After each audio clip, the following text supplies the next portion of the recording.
Hello बच्चों, आज हम पढ़ने वाले हैं वेक्टर की लेक्चर नंबर 13 और उससे आगे जो है इससे पीछे अपन ने पढ़ा है कि वेक्टर के लेक्चर नंबर 12 तक पढ़े हैं। और मैं हूं आपका अपना अक्षित सर।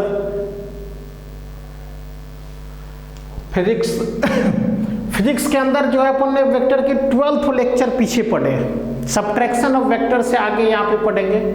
मैं यहाँ नोट भी कर देता कि जो लेक्चर होगी मैं यहाँ पे नोट करता जाऊंगा। लेक्चर नंबर 13 और टॉपिक है क्या? वेक्टर्स। लास्ट क्लास में हमने देखा था कि दो वेक्टर को सब्ट्रैक्ट कैसे करें। ऐड करने के लिए ट्रायंगल लॉ पढ़ा था, सब्ट्रैक्ट के लिए भी ट्रायंगल लॉ है। एडिशन और सब्ट्रैक्शन दोनों एक ही बात है। आज के क्लास में हम उससे आगे बढ़ेंगे। थोड़े छोटे छोटे क्वेश्चन बच गए हैं, उसको अपन सॉल्व कर लेंगे। जैसे कुछ क्वेश्चन ऐसे हैं, जैसे मान लो, हेडिंग लिख लो आप, subtraction of vector, subtraction of vector, subtraction of vector having equal magnitude, having equal magnitude. थोड़ा इंपॉर्टेंट रिजल्ट है, ये काम अपने को आसान करेगा आगे। जैसे मान लो कि इधर एक वेक्टर है ए की, ये वेक्टर है बी की। बी का भी मैग्नीट्यूड को x मान लेते हैं अपन, और ए का भी मैग्नीट्यूड को क्या मान लेते हैं? x। और ये एंगल है कितने की? Theta angle. सही है। अगर हमको चाहिए a माइनस बी, अगर हमको चाहिए a माइनस बी, तो मैंने आपको सिखाया है कि a माइनस बी का मैग्नीट्यूड लिखने का क्या तरीका है कि a square plus B square minus 2ab cos theta. देखो ये पढ़े हैं कि नहीं? पढ़ा है। a स्क्वायर के बदले कितना? x स्क्वायर, b स्क्वायर, क्योंकि इक्वल मैग्नीट्यूड है। इक्वल मैग्नीट्यूड देखो, अगर इक्वल मैग्नीट्यूड है तो a की भी मैग्नीट्यूड x है और b की भी कितना है? x। तो ये भी कितना का? x square minus 2x cos theta. सही है। अगर आप ध्यान से देखो तो यहां से क्या लिखा जाएगा? x square plus x square कितना का? 2x स्क्वायर का। सही है। एक्स स्क्वायर और एक्स स्क्वायर को ऐड करोगे तो 2x स्क्वायर माइनस क्या? 2x square cos theta. यहां से देखोगे तो एक्स स्क्वायर दोनों में कॉमन आ जाएगा, तो बाहर x आ गया। अंदर में 2 को कॉमन ले लोगे तो बचेगा क्या? 1 माइनस कॉस थीटा। याद करो, एक रिलेशन मैंने पढ़ाए थे कि साइन स्क्वायर थीटा होता है 1 माइनस कॉस 2 थीटा बाई 2। सही है। तो इसको इधर मल्टीपल कर लेते हैं कि 2 साइन स्क्वायर थीटा बराबर क्या? 1 minus cos 2 theta. Important result, ध्यान से देखना। यहां अगर 1 है तो यहां पे अगर मैंने कॉस थीटा लिखा तो इधर क्या लिखा जाएगा? 2 sign square theta by 2। Important है। इस वैल्यू को यहां से उठाओ और यहां रख देते हैं तो क्या बचेगा? ये देखो तो x root under 2:2 sine square theta by 2।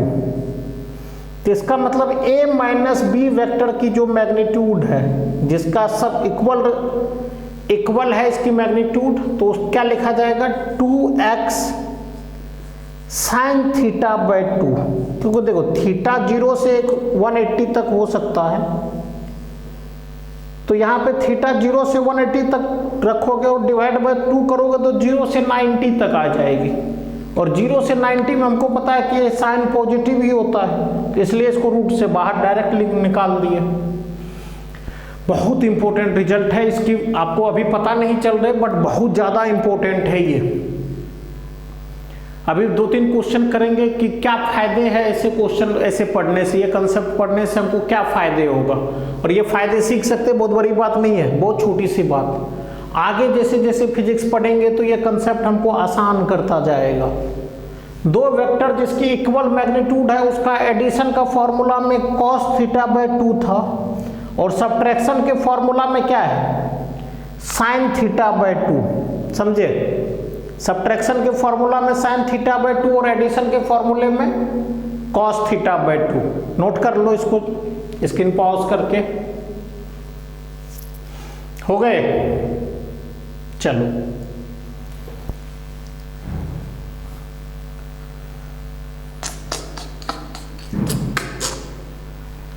हुए।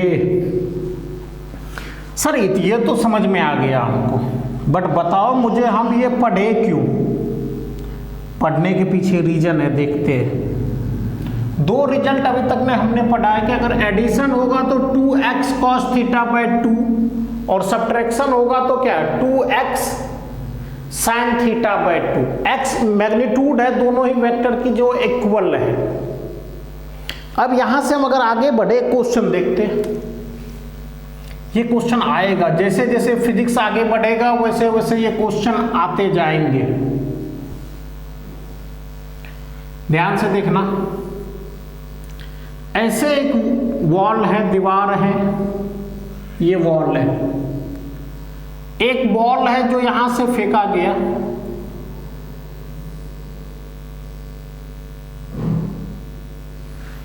और ये वॉल ऐसे आया लौट करके। जिस स्पीड से फेंका है ना उसी स्पीड से ये बाहर आ गया ऐसे टकरा करके। ये एंगल है थीटा,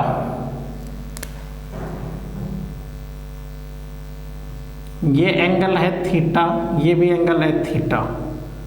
क्वेश्चन हम दो क्वेश्चन है, जितना स्पीड से ये आया है उसी स्पीड से टकरा करके बाहर चला गया।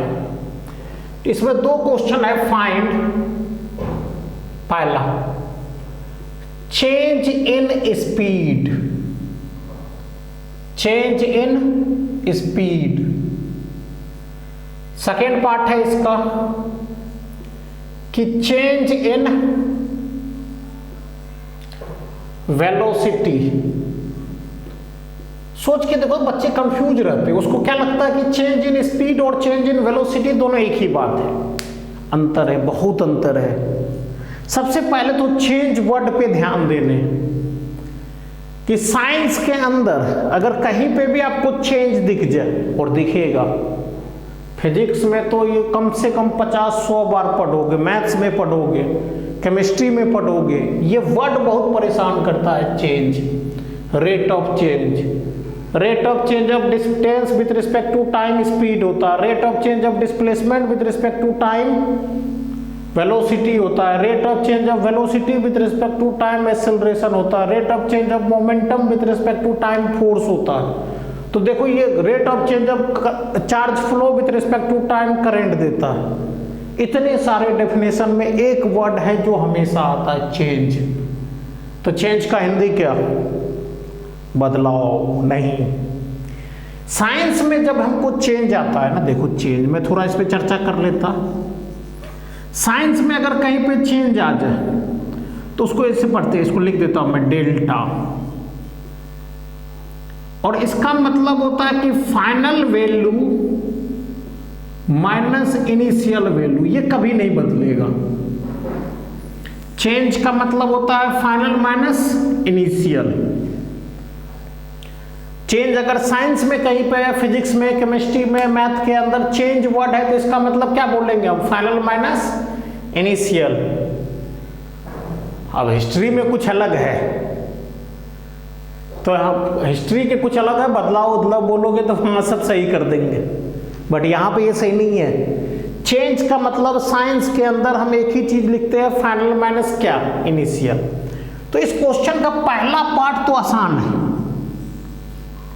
पहला पार्ट हमसे पूछा गया कि चेंज इन स्पीड, ये तो दुनिया में सब बता देगा हमको। एक बॉल है जो v स्पीड से आया और v स्पीड से ही टकरा के बाहर आ गया, तो बताओ इसकी स्पीड में चेंज कितना हुआ? 0 का। टकराने से पहले v स्पीड v थी, टकराने के बाद भी स्पीड v है, तो ये आंसर तो 0 दिख गया हमको। सही है, बट दिक्कत सेकेंड वाले क्वेश्चन में।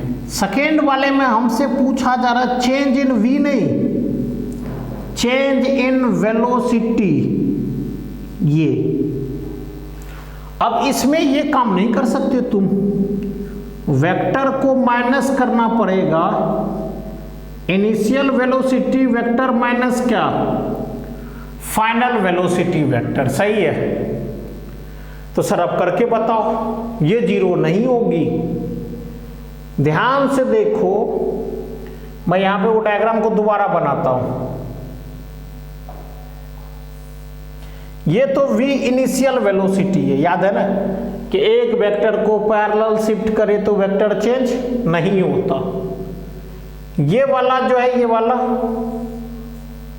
ये फाइनल वेलोसिटी है। अब इसमें कुछ कुछ बात है जो हमको सीखना पड़ेगा। याद करो, मैंने बोला था कि दो वेक्टर के बीच का एंगल देखने के लिए दोनों का टेल एक साथ होना चाहिए, सिखाए थे बेसिक में, टेल एक साथ। अगर ये थीटा है, ये वाला एंगल थीटा है, तो ये भी थीटा है, तो ये होगा 90 माइनस थीटा, और ये एंगल होगा 90 माइनस थीटा। पहले यहां तक आप सभी लोग नोट कर लो। अगर यहां पर मैं आपसे पूछूं कि बताओ एंगल बिटवीन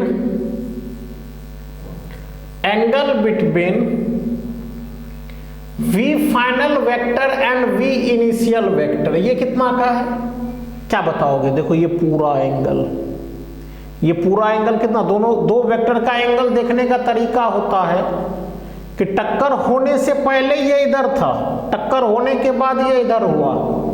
एंगल देखने का मतलब होता है दोनों का टेल एक साथ रखो और ये देखो। सही है, तो एंगल कितना है देखो, 90 minus theta plus 90 minus theta, तो 180 माइनस थीटा। याद है? अच्छा, स्पीड तो चेंज हुआ नहीं, वेलोसिटी की मैग्नीट्यूड को स्पीड बोलते हैं, जितना पहले था उतना ही बाद में। अभी अभी हमने पढ़ा है कि दो वेक्टर जिसकी मैग्नीट्यूड इक्वल हो, उसके लिए जो फॉर्मूला था कि चेंज इन वेलोसिटी इसकी मैग्नीट्यूड वाइज, तो कैसे लिखेंगे चेंज इन वेलोसिटी? इसको हटा देता मैं, क्वेश्चन को इधर देख लो।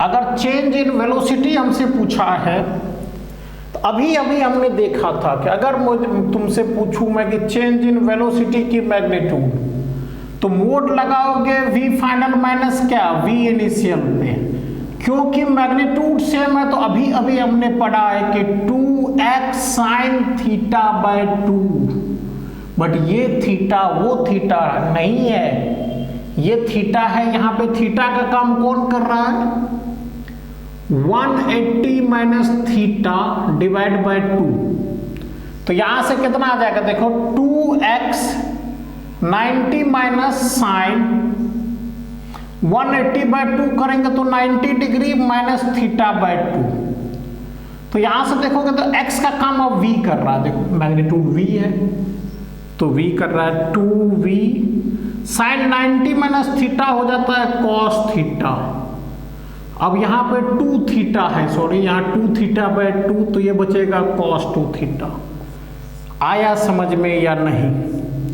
देखो चेंज इन स्पीड तो आराम से 0 हो गए थे, चेंज इन स्पीड तो आराम से 0 हो गया था, बट चेंज इन वेलोसिटी 0 नहीं है। और इसका हम शॉर्टकट अगर जानते हैं तो फिर ये हम लगा सकते हैं आराम से कि अगर दो वेक्टर जिसकी मैग्नीट्यूड क्या रहे, इक्वल, उसके डिफरेंस की मैग्नीट्यूड क्या होगा, 2x sine theta by 2, theta का काम अब ये कर रहा है 180 माइनस, सॉरी यहाँ 2 थीटा होगा, 180 माइनस 2 थीटा, इसको यहां पे रखे, इसको 2 से डिवाइड किए, तो ये मिल गया आंसर। सही है, आगे बढ़े, आप नोट कर लो जल्दी में इसको, आप इसको नोट कर लो। हो गए, चलो क्वेश्चन बन सकते हैं, अच्छे क्वेश्चन बन सकता है। क्वेश्चन बनाना कोई बड़ी बात नहीं है। क्वेश्चन अगर आपको कंसेप्ट क्लियर है फिजिक्स के अंदर तो आपसे क्वेश्चन होते हैं।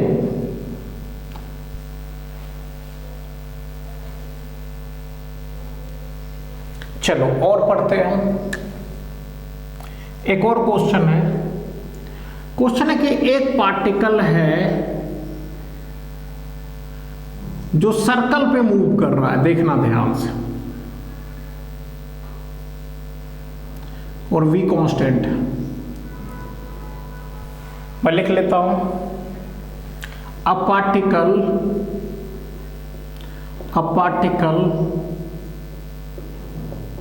Moving on a circular track of radius, जरूरत नहीं है रेडियस की बट लिख देता हूं मैं, radius r with constant speed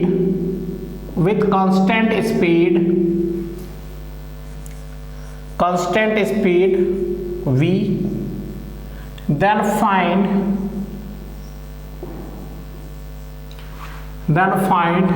पहला पार्ट, दो पार्ट है क्वेश्चन का, change in speed,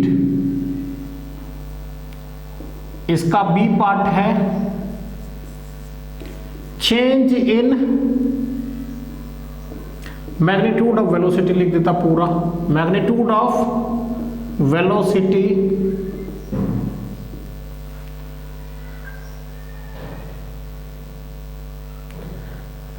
when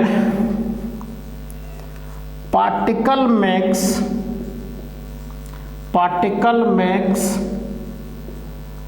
an angle theta at center।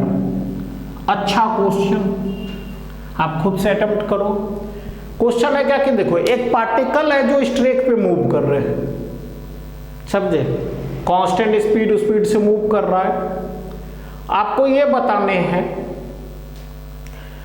कि अगर ये अपने सेंटर, मान लो यहां से यहां पहुंच गया और सेंटर पे एंगल बना रहा है थीटा का, तो चेंज इन स्पीड कितना है और change in velocity, magnitude of velocity कितना बता सकते हो। कोई बड़ी बात नहीं है, बहुत सिंपल सी बात है। कितना आ जाएगा बता सकते हो आप? एक बार स्क्रीन पॉज करके आप खुद से अटेम्प्ट करो। क्या सर ये अटेम्प्ट करना ही तो कठिन है क्या? ऐसे ख्याल आते मन में, आते हैं कि नहीं, कि फिजिक्स के क्वेश्चन को अटेम्प्ट करना ही कठिन लगते। आसान है क्वेश्चन, आप अगर कंसेप्चुअली आप करेक्ट हो तो फिजिक्स के क्वेश्चन होते हैं। कंसेप्चुअली अगर आपने 1 to 12 पूरे लेक्चर अच्छे से देखे हैं, पढ़ा है, तो फिर टर्म्स समझ में आएंगे, इस बात की गारंटी मैं लेता हूं। अगर मैं आपको समझा नहीं पा रहा हूं तो ये मेरी फॉल्ट है। लेकिन एक मान लो जैसे कि अगर पिछले क्लास में जो पढ़े समझ गए फिर याद नहीं रख पा रहे हो तो ये तुम्हारी दिक्कत है। तो बच्चों को क्या चाहिए कि जो एक बार पढ़े फुल एंड फाइनल, उसको दोबारा नहीं पढ़ना। ऐसा नहीं कि सर 11th में भी पढ़ेंगे, 12th में भी पढ़ेंगे, 13 में भी पढ़ेंगे, फिर बच्चों के साथ पढ़ेंगे, फिर अपने दादा बन जाएंगे तब भी पढ़ेंगे, ऐसा नहीं। एक बार पढ़ेंगे और फुल एंड फाइनल पढ़ेंगे। 2-4 बार पढ़ने की जरूरत नहीं है, एक बार इनफ है। लिख लिए? चलो हम करते हैं।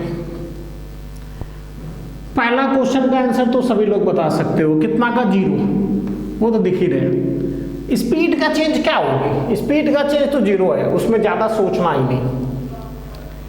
स्पीड का चेंज 0 होगा। देखो यहां पे है, मान लेते हैं कि थीटा चल के वो यहां पहुंच गया। आप इतना तो समझदार हो ही कि ये बात समझो, ये v, यहां पे v, बट ध्यान रखना ये फाइनल वेक्टर की मैग्नीट्यूड भी v है और इनिशियल वेक्टर की मैग्नीट्यूड भी, क्योंकि क्वेश्चन चीख चीख करके बता रहा है क्या कि मैग्नीट्यूड सेम है, मैग्नीट्यूड सेम है, स्पीड कांस्टेंट है, स्पीड कांस्टेंट है। तो हमको क्या करना पड़ेगा? सबसे पहला पार्ट इस क्वेश्चन का तो बहुत इजी है, बहुत शर्म आ जाए, इतना आसान है। पहला पार्ट क्वेश्चन का है कि चेंज इन स्पीड बताओ। तो क्या सिंपल सी बात कि पहले भी v था, बाद में भी v है, तो ये तो 0 दे देगा। चेंज इन स्पीड 0 है। बट अगर क्वेश्चन को ध्यान से पढ़ो दूसरा वाले में, वो बहुत लोचा खड़ा कर रहा है अपने पास। लोचा क्या खड़ा कर रहे हैं कि ये तो वेक्टर है सर, और वेक्टर को सम करके हम डायरेक्ट सम करने का मेथड नहीं है, हमने वेक्टर को डिफरेंस करने का, घटाने के, बढ़ाने के मेथड देखा है और उसी मेथड से अपने को इसको सॉल्व भी करने हैं। तो मेथड जो पढ़े हैं उसी को लगाने हैं। मेथड क्या पढ़े हैं?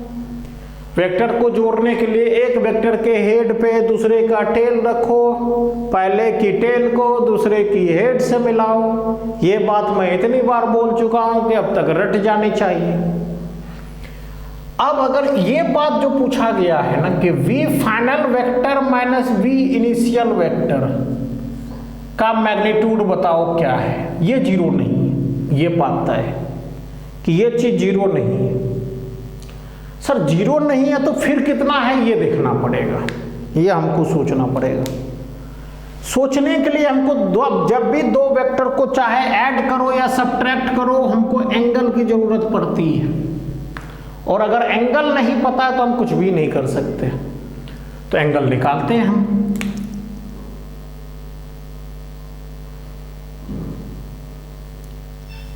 एंगल निकालते हैं।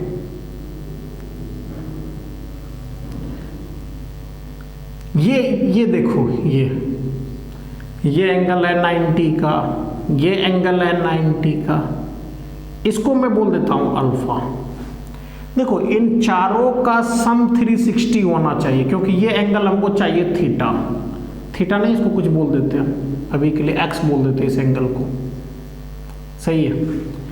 देखो पहले इसमें देखो चारों का सम कितना होना चाहिए। इसमें ये जो रोम्बस वाली शेप है, इसमें चारों का अंदर वाले एंगल का सम कितना होना चाहिए? 360।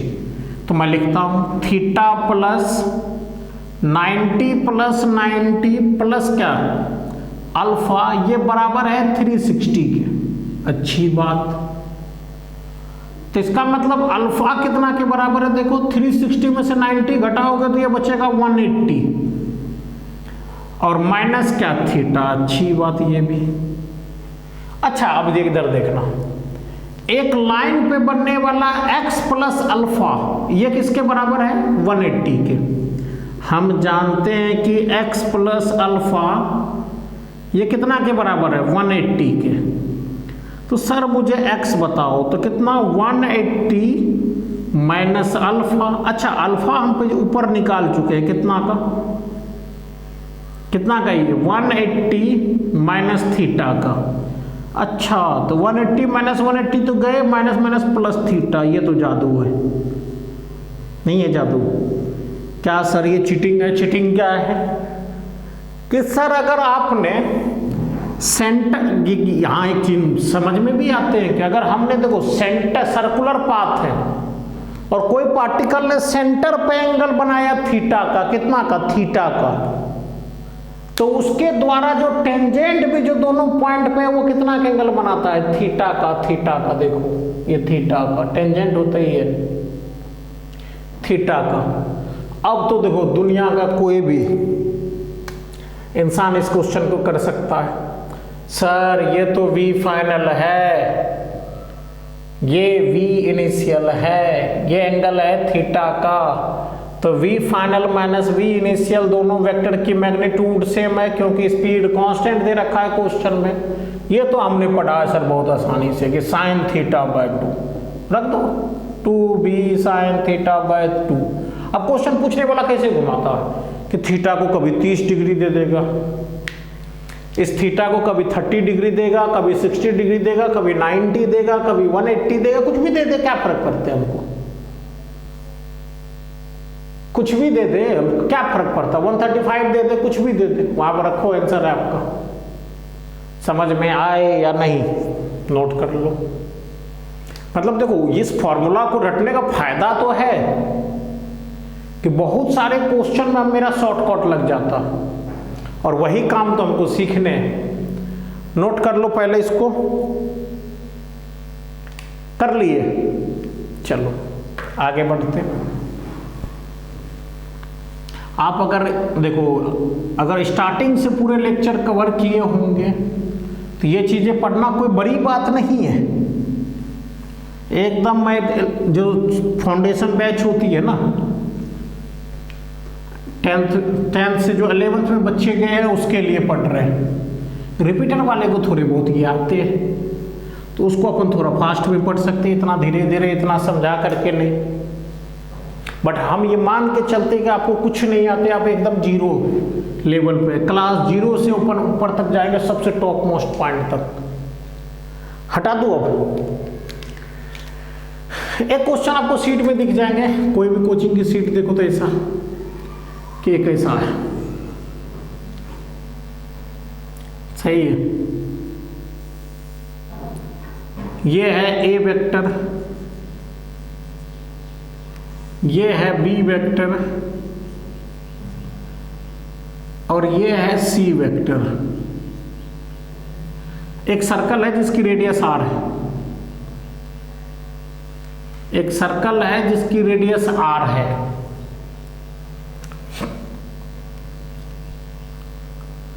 रेडियस ऑफ सर्कल है, रेडियस ऑफ सर्कल ये है आर का, आर।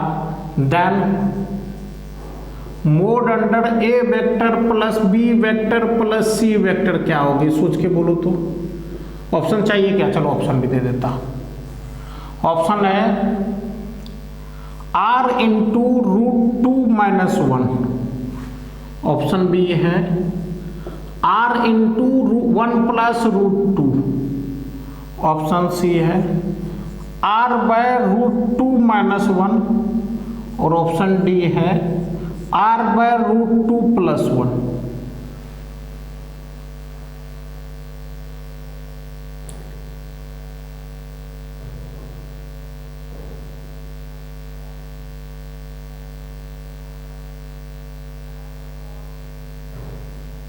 यहाँ पे थोड़ा कर सकते हो, 2r कर लो, इसमें भी 2r। सोचो तो कौन सा है, बताओ। मेरे लिए क्वेश्चन 1 सेकेंड की है। अगर हमको शॉर्टकट वाले मेथड आते, देखो अगर मैं तुमसे पूछूं कि मैग्नीट्यूड बताओ ए वेक्टर की, कितना है r, मैग्नीट्यूड बताओ बी वेक्टर की, ये भी r। दो वेक्टर है ए बी, तो a + b कहां से पास करता? दो वेक्टर जिसकी इक्वल मैग्नीट्यूड है वो एंगल, अच्छा ये एंगल दे रखा है क्वेश्चन में 45 है। तो याद करो, दो इक्वल वेक्टर जिसकी इक्वल वेक्टर है तो उसकी रिजल्टेंट हमेशा कहां से पास करता था? याद करो, लिखवाए पीछे लेक्चर नंबर 10th में कि दो वेक्टर जिसकी मैग्नीट्यूड इक्वल है उसका रिजल्टेंट हमेशा एंगल बाइसेक्टर से पास करता है। एंगल बाइसेक्टर, और ये 45 है और ये भी 45 है। और इसका मैग्नीट्यूड निकालना तो सिखाया था, क्या था? 2x cos θ/2। x का काम कर रहा है r, cos θ का काम कर रहा है 90 / 2 = 45। cos 45 करोगे तो r/√2। देख लो एक बार ध्यान से, सॉरी r/√2 नहीं, 1/√2 होता तो r√2 बचेगा। अब ध्यान से देखो, इसी डायरेक्शन में c भी है और इसी डायरेक्शन में a + b भी है। तो जब दोनों एक ही डायरेक्शन में, तो सीधा लिख दो ना a + b + c। ये वेक्टर के मैग्नीट्यूड का कितना? c का मैग्नीट्यूड r है, दोनों एक ही डायरेक्शन में इसलिए जोड़ रहे हैं। प्लस क्या? और a + b का कितना है? यहां निकाले r√2। तो देखो ऑप्शन कौन सा सही आ गया? r कॉमन आ गया, कितना? 1 + √2। ये आंसर है मेरे लिए। तो ये क्वेश्चन यही समाप्त थे। आर का रिजल्टेंट इधर से पास करेगा तो ये दोनों का रिजल्टेंट इधर ही है, सी भी इधर ही है, तो क्या लिखा जाएगा, root under 2x cos theta by 2 cos 45 1 by root 2 से रूट 2, और ये खुद सी का है, तो मेरा आंसर कौन सा है, बी पार्ट सही है। नोट कर लो, नोट कर लो जल्दी में।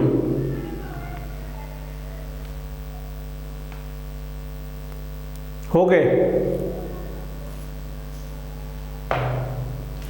चलो एक दो और लॉ है उसको पढ़ लेते हैं। कल से अपन नेक्स्ट क्लास में अपन मल्टीप्लिकेशन ऑफ वेक्टर पढ़ेंगे। हटा दो इसको। चलो हेडिंग लिखो पैरेललोग्राम लॉ। आप सभी लोग हेडिंग लिख लो parallelogram law. Parallelogram law simple सा लॉ है, कुछ नहीं है इसमें, तुमको सब आते हैं। दो इंपॉर्टेंट थे, ये सब ऐसे फर्जी है। पैरेललोग्राम लॉ, ये कौन सा लॉ आ गया अपने यहाँ, ये भी एडिशन और सब्ट्रैक्शन ऑफ वेक्टर ही देगा।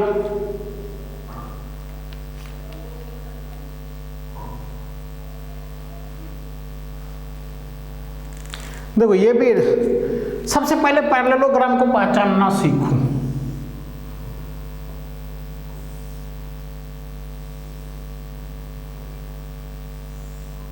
पैरेललोग्राम को कैसे कैसे पढ़ते थे याद करो।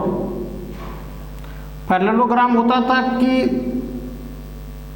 इसकी आमने सामने की लाइन पैरेलल हो। देखो ये इसके पैरेलल है, ये इसके पैरेलल है।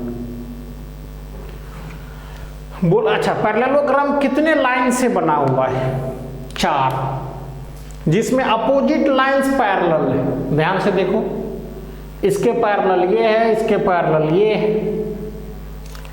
बोला जाता है कि दो वेक्टर के हेल्प से तुम हमेशा एक पैरेललोग्राम बना पाओगे।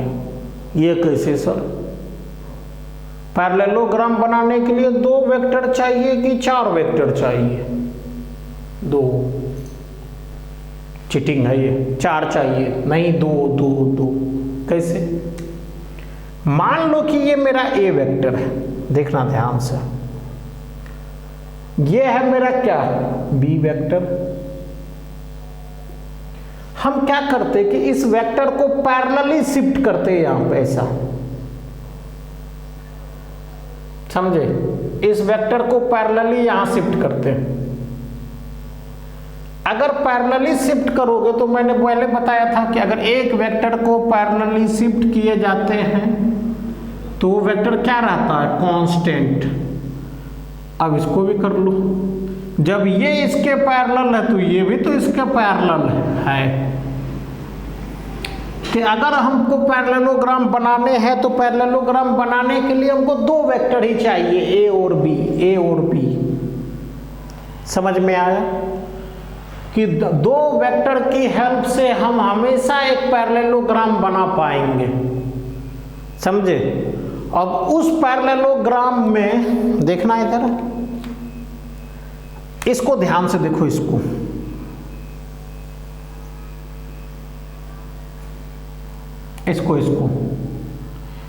ए के हेड पे बी का टेल है, तो ट्रायंगल लॉ से तो हम जानते हैं कि ये ए प्लस बी है,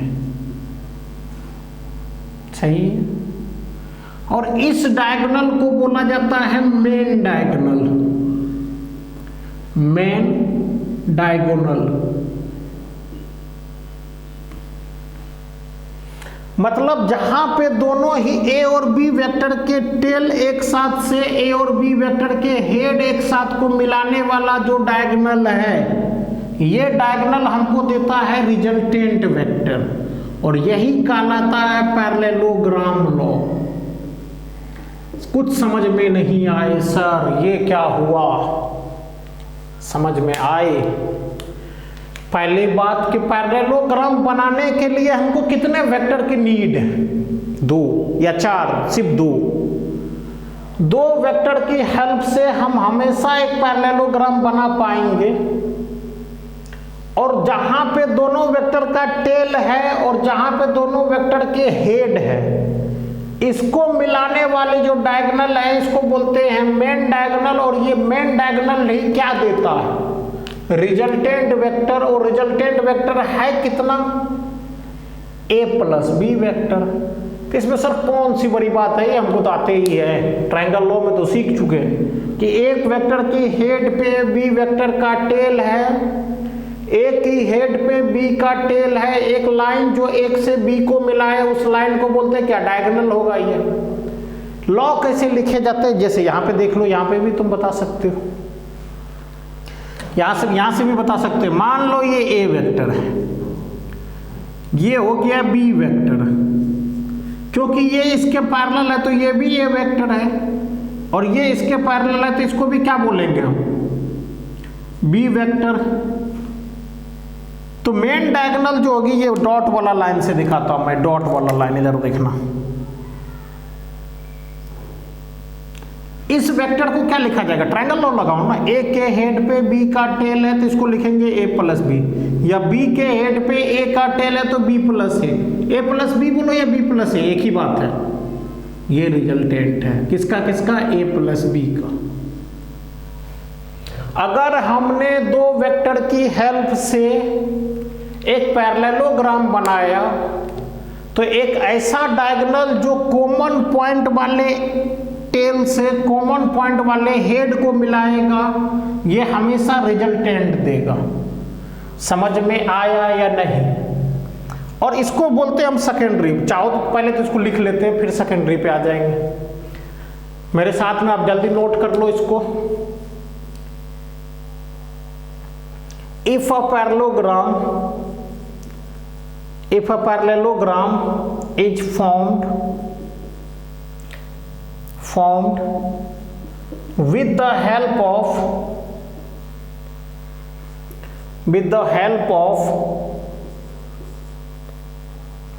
two vectors, लिखा two vector, then the diagonal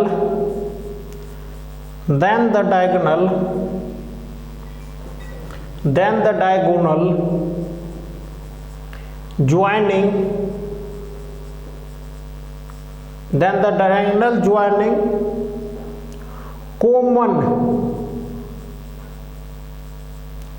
tail to the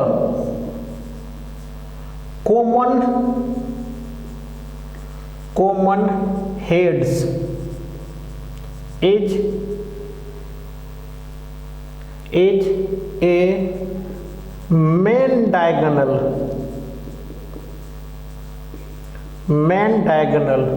This main diagonal vector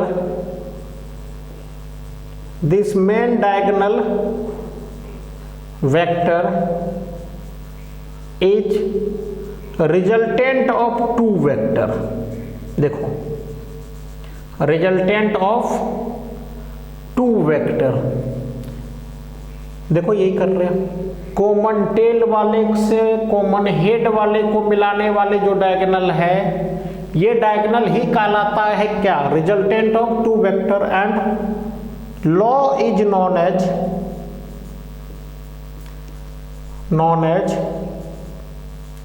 parallelogram law. लिख लो आप लोग, पैरेललोग्राम लॉ। ये लॉ जो है, ये नियम जो है, ये नियम जो लगाया मैंने, ये क्या कहलाता है, पैरेललोग्राम लॉ। कि दो वेक्टर की हेल्प से जब भी हम पैरेललोग्राम बनाएंगे तो वो दो वेक्टर के टेल को दो वेक्टर के हेड से मिलाने वाला डायगोनल हमेशा रिजल्टेंट देगा इन दो वेक्टर की। और ये जो रिजल्टेंट है यही देगा हमको क्या, ए प्लस बी वेक्टर। और इसी को बोलते हैं क्या, हम इस लॉ को बोलते हैं पैरेललोग्राम लॉ। हाँ, इंग्लिश देखो, इस पे ज्यादा जोर नहीं डालने की सर आपकी इंग्लिश यहाँ गड़बड़ है। इंग्लिश से मतलब नहीं, आप मतलब सीखो। साइंस का मतलब होता है कि समझना चीजों को। लिख लिए, चलो स्क्रीन पॉज करके नोट कर लो जल्दी में। अच्छा, तुम्हारे मन में एक ख्याल आएगा क्या, कि सर ये तो समझ में आ गया कि मेन डायगोनल हमको एडिशन देता है, बट ये बताओ एक और डायगोनल होता है ना इसमें, ये डायगोनल हमको क्या देगा, देख लो तो एक बार। ये वाली डायगोनल, ये वाली देखो, ये नहीं मिला रहा है, मिला रहा है क्या, दोनों टेल को दोनों हेड से नहीं मिला रहा था, इसलिए इसको मेन डायगोनल नहीं बोलेंगे, पता नहीं क्या बोलेंगे इसको, इसको बोलते हैं हम secondary diagonal. Secondary diagonal. Parallelogram law हम कम ही यूज करेंगे, हम ज्यादा यूज करने वाले कौन से, ट्रायंगल लॉ। पैरेललोग्राम लॉ ज्यादा यूज नहीं करेंगे, इसको आर वेक्टर बोल देते हैं। देखो ए के हेड पे आर का टेल है, तो हमको लिख सकते हैं हम ट्रायंगल लॉ से कि ए प्लस आर ही किसके बराबर है, बी के। जादू देखो जादू, तो बी माइनस ए। समझ में आए कि नहीं, मतलब जब भी पैरेललोग्राम हम बनाएंगे, जब भी पैरेललोग्राम हम बनाएंगे तो उसमें से एक डायगोनल तो एडिशन देगा, ये बात तो कंफर्म है, बट दूसरा वेक्टर क्या देने वाला है, दूसरा डायगोनल जो है ये हमेशा सब्ट्रैक्शन ऑफ वेक्टर देता। लिख देता हूं कि secondary diagonal gives subtraction of vector, subtraction of vector. Main diagonal देता है एडिशन को, सेकेंडरी डायगोनल देता है सब्ट्रैक्शन को। सिंपल सी बात, बी में से ए को घटाओगे तो ये मिल जाएंगे, अगर एरो इसके बदले नीचे लगाओगे तो ए में से बी को घटाओ। समझ में आया ट्रायंगल लॉ या नहीं। आज की क्लास अपन यहीं तक रखते हैं, कल की क्लास में एक और छोटा टॉपिक है, 2-3 उसको पढ़ लेते हैं। कल की क्लास में अपन एक और छोटा सा टॉपिक है वो पढ़ेंगे, पॉलीगन लॉ। आई होप कि आपको सब कुछ समझ में आ रहे हैं। किसी भी तरह के डाउट है तो आप नंबर नोट कर सकते हो, इस नंबर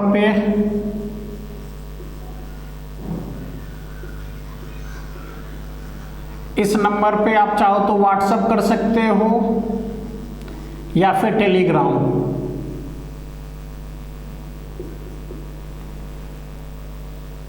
आपके जो भी डाउट हो, लेक्चर से रिलेटेड कोई क्वेरी हो, कुछ भी, किसी भी तरह की कोई भी बात हो तो आप यहाँ बता सकते हो।